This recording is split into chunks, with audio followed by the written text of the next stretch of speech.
পরমেশ্বর কত মহান দেখো।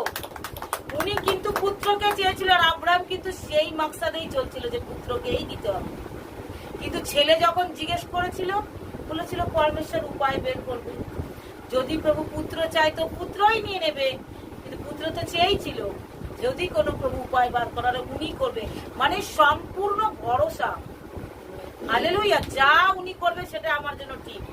আজকে প্রভুর প্রিয়জন এটাই বিশ্বাস করো, যেটা প্রভু আমার জন্য করবে সেটাই আমার জন্য ঠিক।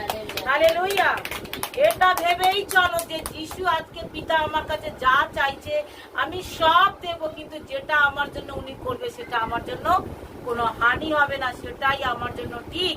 আব্রাহাম এটাই ভেবেছিল, যা আমার পিতা আমার জন্য করবে সেটা আমার জন্য ঠিক। হালেলুয়া। তখন দেখো এখানে কি হলো, পরে সদাপ্রভুর দ্বিতীয়বার আব্রাহাম